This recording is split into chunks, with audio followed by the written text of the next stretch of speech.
everyone, welcome. I'm Mandy, aka the Board Gaming Pinup Girl. And I'm Matt, and I have no idea why I waved when she said her name, aka Star Wars.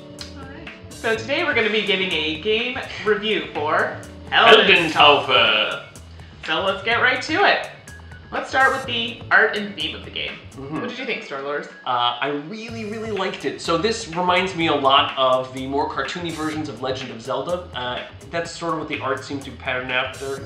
It's colorful, it's kitschy, it's fun, I like it. This was the first thing that grabbed me about this game, was the art. The theme as well. I mean, the colors are bright, it has monsters. Who doesn't like to slay monsters?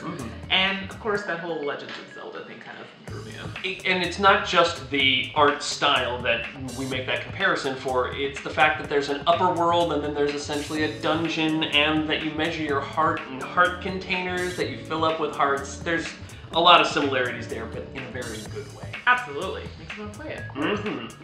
As far as the strategy level goes, this is sort of a mid-level strategy game. The actual mechanics aren't all that hard, but there are a lot of bits and pieces to remember. So if you're an avid gamer or you're a role player, or you've done this sort of thing before, you'll catch on very quickly.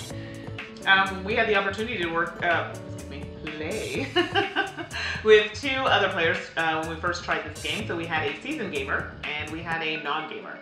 Both had a great time. My non-gaming friend had a lot more questions, but was able to eventually pick it up, and she really enjoyed it.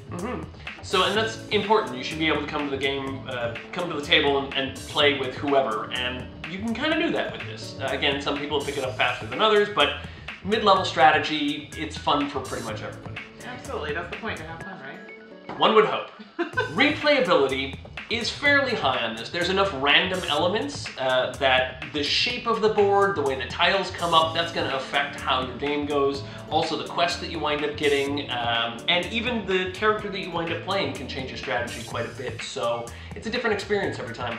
Absolutely, and just coming back to strategy a little bit, my non-gamer friend decided that she was going to take a non-confrontational role in this game and not fight any monsters. It's the first I've ever seen anyone do that, and it's probably because she's not used to the genre, so it was really novel, and she did well.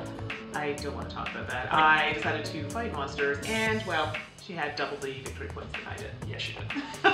Feels bad. But it means that there's more than one viable strategy to win this game, which also makes it more interesting. You don't just have to do the same thing over and over, so it can change. Exactly, and I like that it appeals to a variety of people. That's what makes it fun and makes me want to have this game in my collection. Absolutely.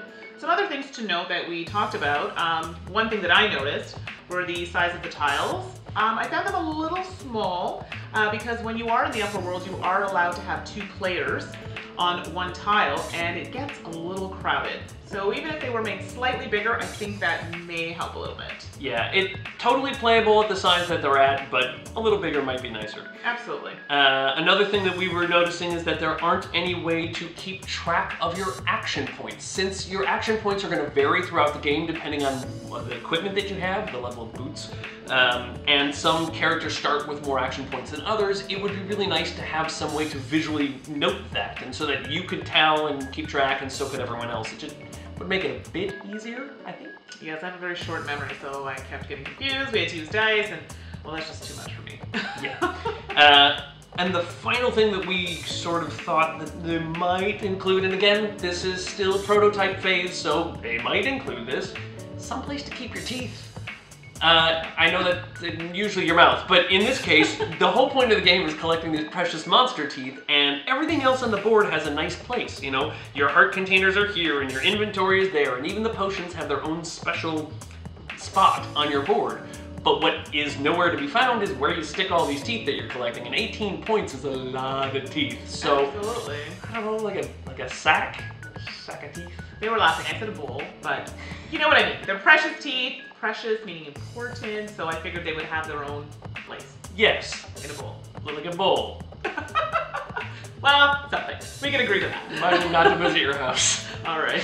Well, thanks so much for joining us today in our game review of the Heldentaufe, and we'll see you next episode.